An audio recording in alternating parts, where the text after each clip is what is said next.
Roda de Isábena está situada en lo alto de un montículo, dominando el curso y valle del río Isábena. Roda es el pueblo más pequeño que cuenta con una catedral. Todo este territorio pertenecía al Pagus Ripacuciense, dentro de la marca hispánica que había creado Carlomagno. Hasta el último tercio del siglo IX, estos territorios dependían políticamente del condado de Tolosa. Ramón I, miembro de la casa condal, aprovechó los problemas surgidos en la misma casa y se independiza en el año 872. Un factor importante será el establecimiento contra viento y marea de una diócesis para Ribagorza, porque es importantísimo para los condados cristianos hispánicos el control religioso de sus territorios mediante la elección de obispos propios. El emplazamiento de Roda en la cuenca media del río Isábena fue especialmente importante. Roda estaba en una zona recientemente conquistada y, por tanto, fuera del territorio otorgado a Urgel. Tras un primer intento de crear una diócesis para Ribagorza en el año 939, tiene su consolidación en la persona de Atón, hijo de Ramiro I, en el año 957, que tiene lugar la consagración de Roda por el obispo Aimerico de Narbona. No sabemos nada de la catedral primitiva. Con la llegada de Guillermo Isárnez se inician las obras de la construcción de la nueva iglesia provisional, de la que solo sabemos que fue consagrada en el 1018, bajo las advocaciones de Santa María, San Clemente y San Esteban, y no San Vicente, que era su antiguo patrón, debido a que paralelamente se abordó la construcción de una nueva catedral. Esta nueva catedral contó con maestros lombardos. Iniciamos nuestro recorrido por la portada. La portada sur está protegida por un porche del siglo XVIII y al que se accede por una escalinata. La portada dispone de un arco de medio punto abocinado, compuesto por 6 arquivoltas carentes de decoración y rematadas por un trasdós adornado por puntas de diamante. Se apean sobre impostas decoradas con elementos vegetales, sustentados por 6 columnas en cuyos capiteles se despliega un programa historiado. Se disponen sobre 2 tipos de soporte: los capiteles, que rematan las columnas, y los boceles, alojados en las escocias, de menor tamaño. La portada se cierra con una puerta decorada con lacería mudéjar, reforzada por herrajes originales. En nuestra trayectoria, a nuestra izquierda, aparece el primer capitel sobre un vocel. Todavía se discute hoy el significado de dicho capitel.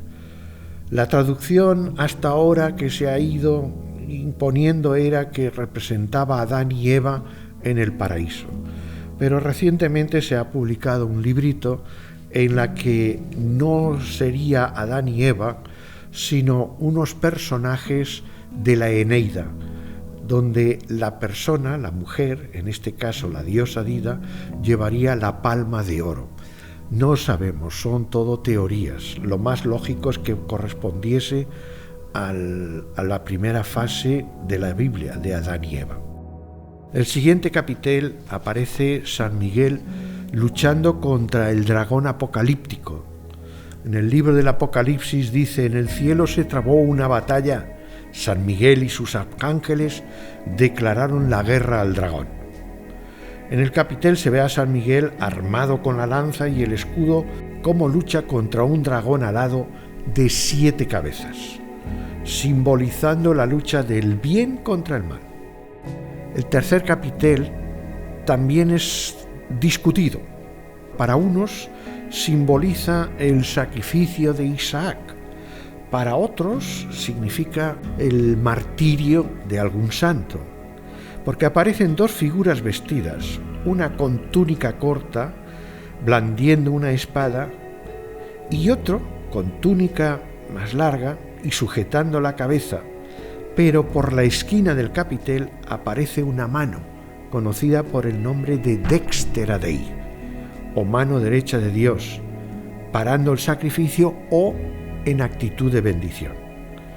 La Dextera Domini es una mano derecha que recoge en su palma los dedos anular y meñique, y los otros tres permanecen extendidos, alusión a la bendición trinitaria.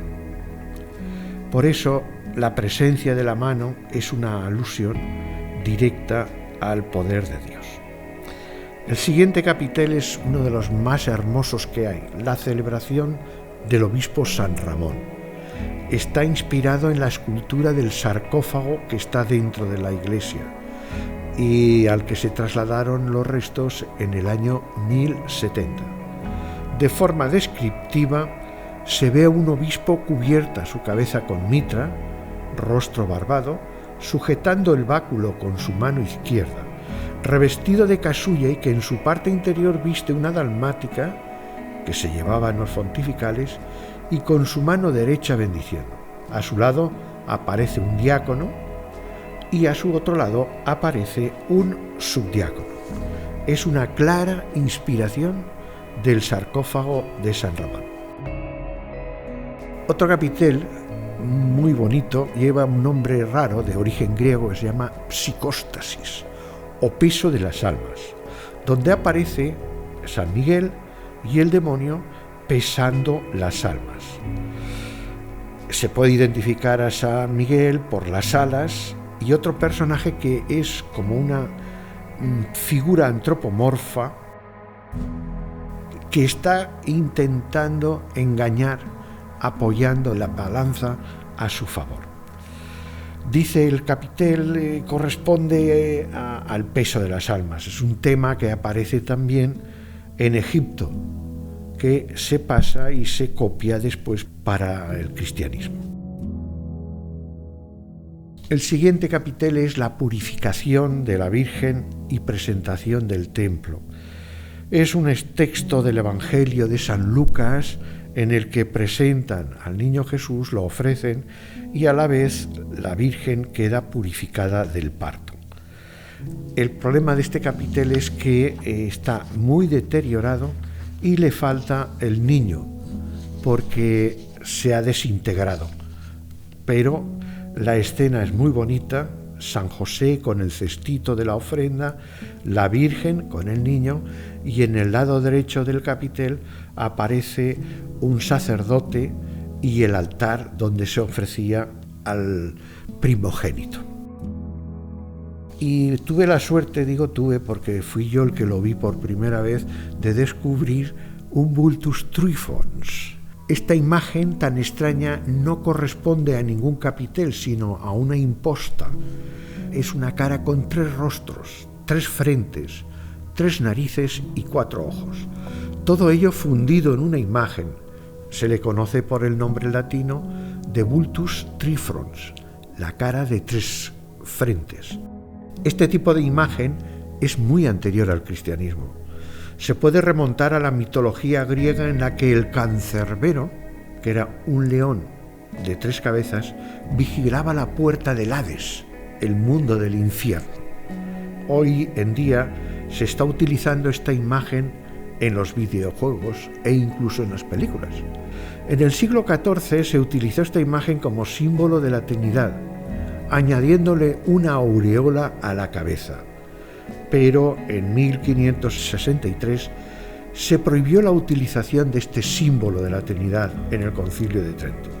Cuando el Vultus Trifrons se encuentra en las portadas, aunque sea más un signo más diabólico que religioso, representa al guardián de la casa de Dios, el portero del recinto sagrado.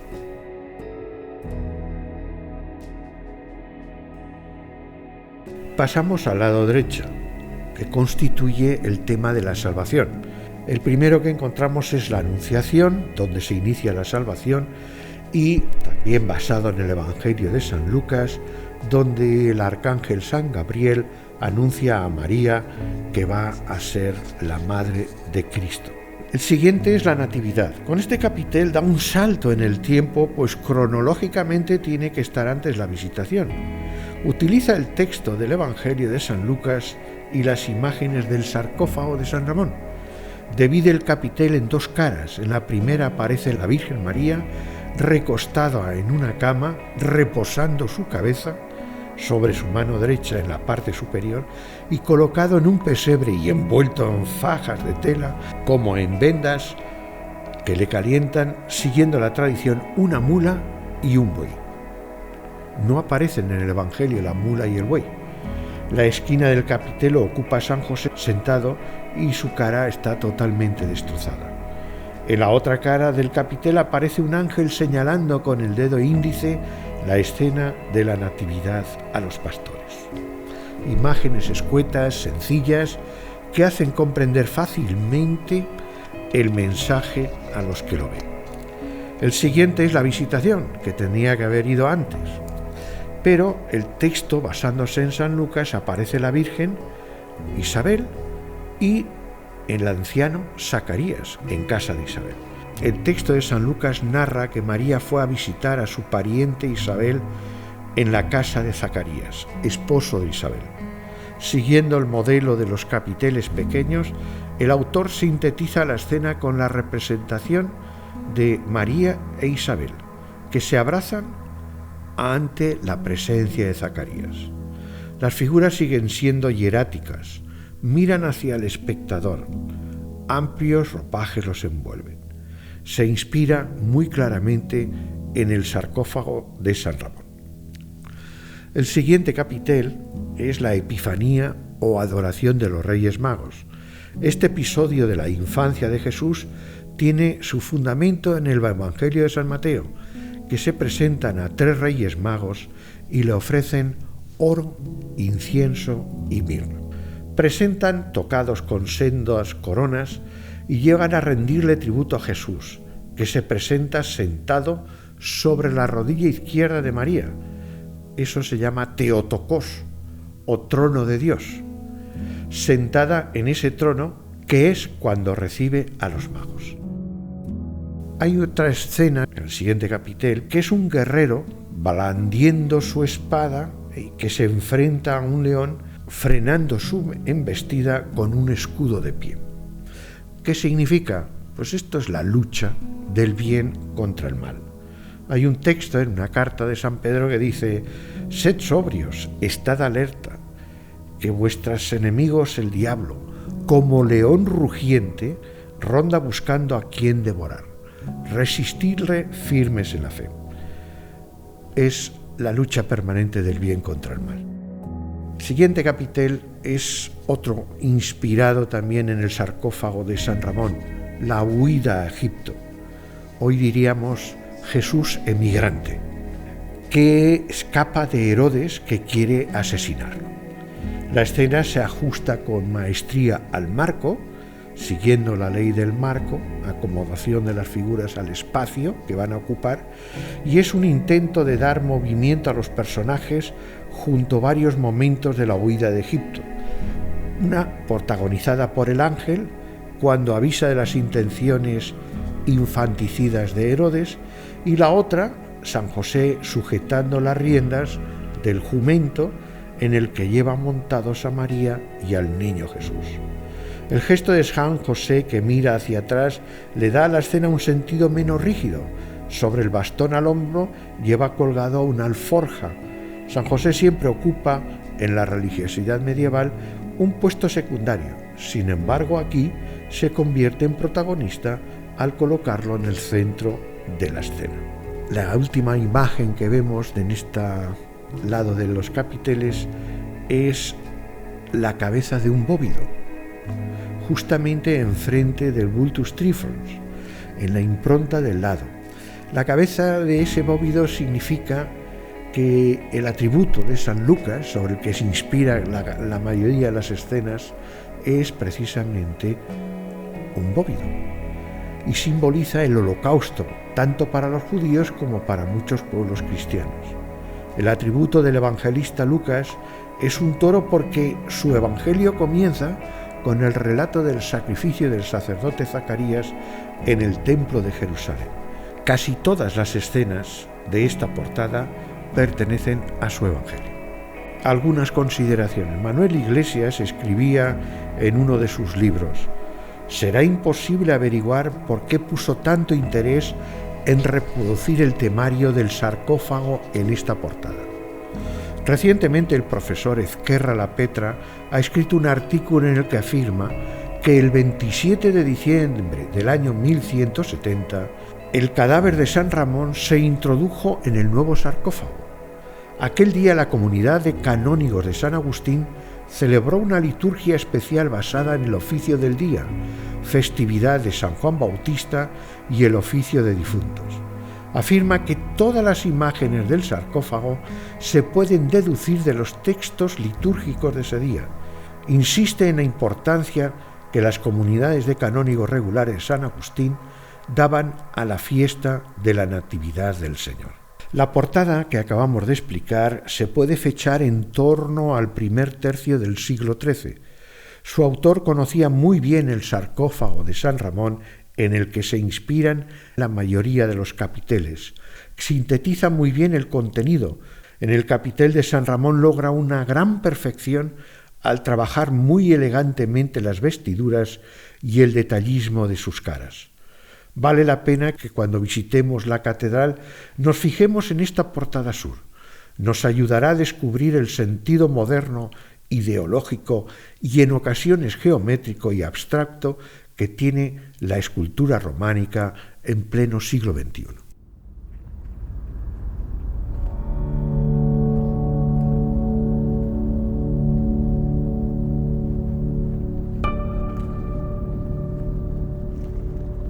El interior de la catedral es de planta basilical de 3 naves que terminan en 3 ábsides semicirculares orientados, como siempre en el románico, hacia el este, hacia donde sale el sol. Las naves tienen 4 tramos articulados por medio de 2 pares de recias pilastras exentas sobre los que se apoyan los arcos fajones y los arcos formeros. La bóveda central se reconstruyó en el siglo XVIII con bóveda de medio cañón apuntado. Las naves laterales están cubiertas con bóvedas de aristas, estas probablemente del siglo entre XII y XIII. El interior de la catedral tiene 2 niveles. Cada ábside tiene su correspondiente cripta, algo que no es habitual en el románico, y ocupan las 3 cabeceras. Produce una extraña disposición condicionada por los cambios en la edificación del templo. Hubo uno de los ábsides, el izquierdo, que fue derribado a lo largo de comienzos del siglo XVII, pero en el año 1985 fue reconstruido por el párroco Moshe Limiñana, al que tenemos todos un gran recuerdo de él.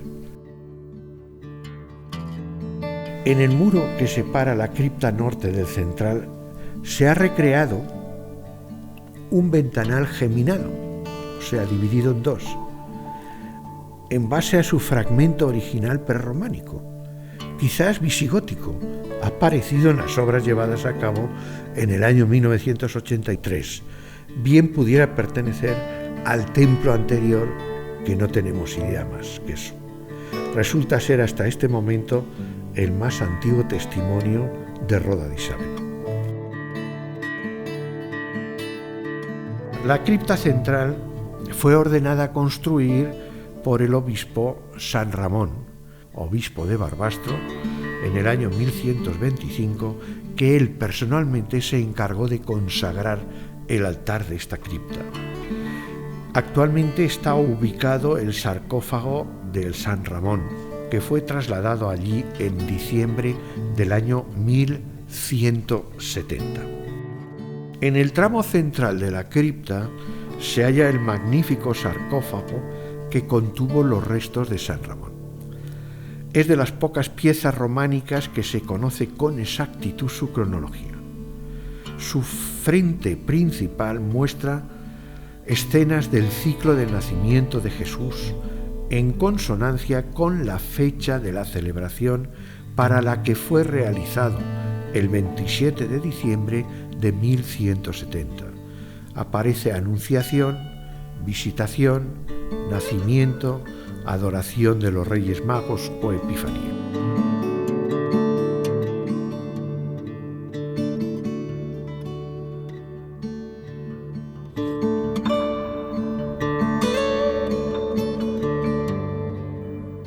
Y en los laterales, San Ramón acompañado por un diácono y un subdiácono, y en el otro lado se representa la huida a Egipto. Se conserva todavía unos restos de pequeña policromía. Ciertamente tenemos el acta de consagración del altar. Posteriormente ese sarcófago se convirtió en el altar de San Ramón. Y esto será objeto de otro capítulo, es que en las vestiduras de San Ramón se han encontrado unos tejidos que son únicos en todo el mundo del románico. La cripta norte es estrecha y muy larga, cubierta con bóveda de medio cañón, que arranca desde el suelo y rematada en ábside de tambor cubierto por un cuarto de esfera. Se halla decorada en su cabecera por hermosas pinturas al temple que algunos atribuyen al maestro de Navassa. Es un pintor que tiene unos registros extraordinarios que están en el Museo Diocesano de Jaco. Cubriendo el cascarón absidial encontramos una Majestas Domini, o Majestad de Dios, Cristo sentado y bendiciendo con un libro en su mano izquierda. No hay mandorla mística y está rodeado de los tetramorfos, los 4 animales y signos de los evangelistas. En el frontal del arco triunfal hay una decoración vegetal y en la clave flores y bajo la capa de pintura una cruz de consagración con una inscripción. Ello es anterior y estas pinturas se pintaron encima de esa cruz. En la zona inferior del cascarón hay una decoración poco frecuente, muy poco frecuente. En el inferior aparece todo lucha entre hombres y monstruos. Es la clásica lucha del bien contra el mal. Y a los lados de la cripta hay escenas que proceden de la misma mano que el ábside. En la norte aparece la escena de San Juan bautizando a Cristo, que bendice, mientras que un ángel le ofrece un lienzo para secarse. En el lado sur está la escena de la psicóstasis o peso de las almas. San Miguel sujeta la balanza con 2 dedos y un diablo bicéfalo que trata de que se desequilibre hacia su lado. La balanza en realidad está simbolizando la mentira, la trampa, el mal. Centra la bóveda un ventanal aspillado que en doble derrame. A los lados lleva una cenefa orlada de amarillo y rojo. Aparecen las escenas profanas de la vida diaria en un calendario agrícola o menologio que comienza a nuestra izquierda con enero, que se muestra como un personaje vertiendo agua con una jarra y cubierto con un sombrero. Febrero, como otro calentándose al fuego y con una pareja de peces. Y marzo, como un hombre podando las viñas y acompañado de un carnero. Hasta aquí, tiempo de frío, van capa, capucha y sombrero. Estos 3 se podrían interpretar como signos del zodíaco: Acuario, Piscis y Capricornio.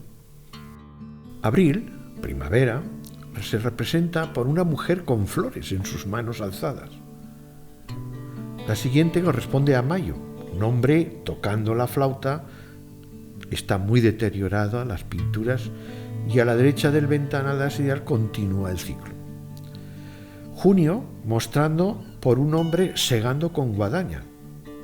Julio lo hace con una hoz. Agosto es la trilla de la mies representada por un hombre que golpea con un mayal el trigo cosechado. Septiembre es un hombre recolectando frutos de unos arbustos. Octubre nos muestra el trasiego del vino, desde un pellejo a otro gran recipiente. Noviembre, el engorde de los cerdos preparándose para San Martín. Vemos al pastor de nuevo con el gorro de la capa y la capa, sacudiendo un árbol para que caigan sus frutos y lo coman los cerdos. Y por fin diciembre, que lo hallamos como una pareja tras la mesa llena de viandas. Pasamos a considerar ahora el altar mayor. El altar mayor está sujetado por tallas románicas que representan a ángeles que portan los símbolos de los tretamorfos, o sea, evangelistas. En otro momento, estas 4 tallas sirvieron como base del sarcófago de San Ramón, porque era tradición que los que iban en peregrinación a visitar la tumba de San Ramón le diesen un abrazo. Hoy se sacaron de la tumba y se llevaron y se colocaron en el altar mayor. En el lado sur del cilindro central, una deteriorada talla románica de San Juan, muy chamuscada, que fue quemada, que formaba parte de un calvario y cuya imagen de Cristo fue quemada durante las guerras del siglo XX. Vamos a ver algo que es muy original y que normalmente no se puede ver, que es la capilla de San Agustín. La capilla de San Agustín se manifiesta al exterior como un cuarto ábside. En su muro sur, fragmentos de opus spicatum en forma de espina de pez, lo que podría acreditar que puede ser la iglesia más antigua que hay en Roda. El templo fue bastante mayor en longitud, pero después se recortó cuando se construyó la sala capitular. En la zona superior, compuesta por un cilindro absidial, cubierto por un cuarto de esfera, estrecho presbiterio, cubierto de medio cañón, restos con técnicas de fresco y temple, es algo excepcional. Lástima que esté tan deteriorado. Pero en la bóveda se ve un círculo, hubo una Majestas Domini, o Cristo en Majestad, rodeado de ángeles y tetramorfos, de los que no resta sino apenas la mandorla. Cristo llevaría en la mano un libro en el que se podía leer Ego sum lux mundi, como el de San Clemente de Taúl, y en el cilindro absidial, cuadrado símbolo de tierra, hubo 4 figuras de santos, obispos, orlas con nimbo, de las que hay muy pocas en buen estado. En el intradós presbiteral también hubo 6 imágenes, de las que la única aceptablemente conservada corresponde al lado norte. Pinturas de cronología estimada del siglo XII, y se han relacionado con el taller del maestro de San Clemente de Taúl. En la restauración que tuvo lugar en el año 2005, han sido eliminados retoques añadidos de la restauración que se había hecho en el 1980. No es accesible por la conservación de las pinturas. Algunos consideran que esta capilla pertenecía al hospital, pero que al hacer la sala capitular hubo que reducirlo. El verdadero lujo para los amantes del románico es el claustro. Es un verdadero lujo.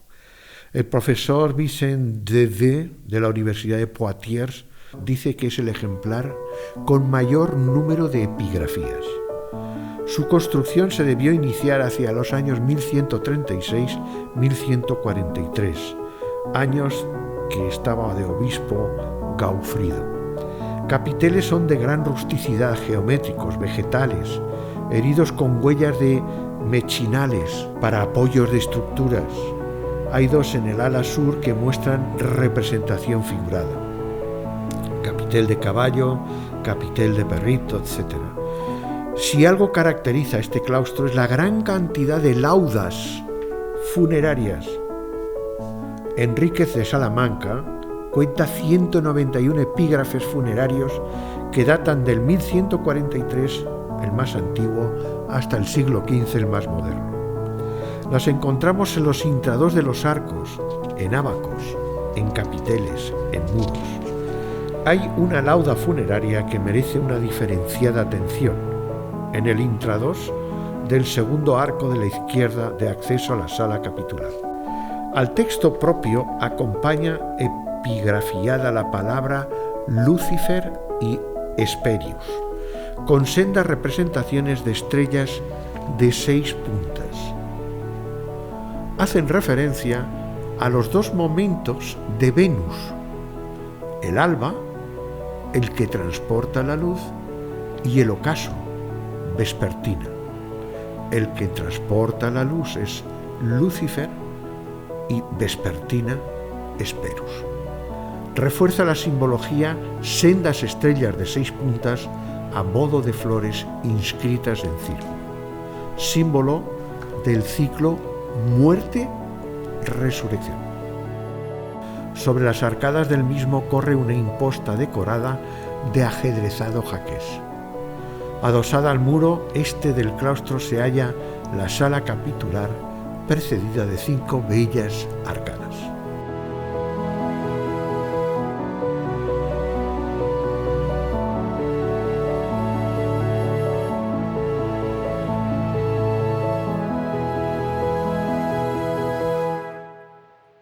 Dejamos para el final el poder hablar del mobiliario y tejidos. A los pies de la nave sur se encuentran ubicados los denominados objetos de San Ramón: silla de tijera o faldistorio, fragmentada tras su robo por Eric el Belga, sandalias, guante, mitra.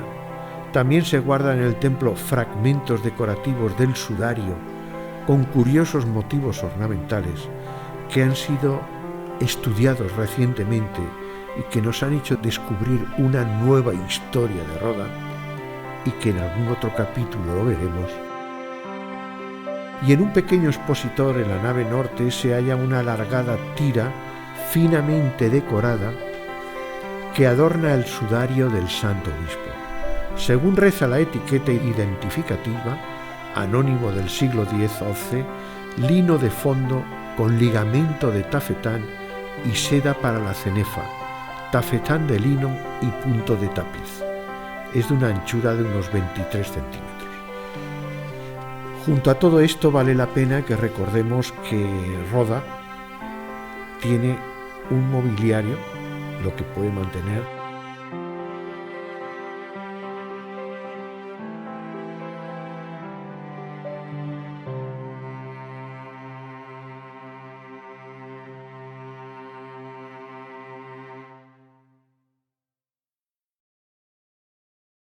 Esta catedral dedicada a San Vicente es un románico primitivo, como se le llamaba antiguamente.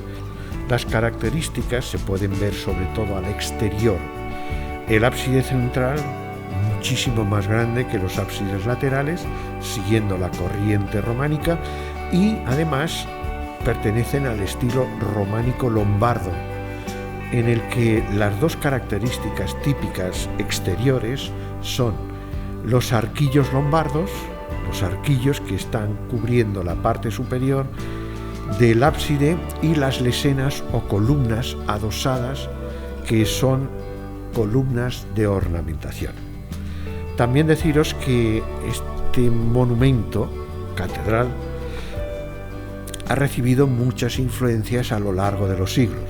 Uno de ellos tenemos la torre, extraordinaria torre, que se debió construir en torno a 1750 aproximadamente, juntamente con, digamos, la entrada sur. Deciros que vale la pena que vayamos a verlo. Es un centro artístico de los más ricos de Aragón, y sobre todo disfrutemos de lo que significa el románico lombardo y, cómo no, una catedral en uno de los pueblos pequeños de España.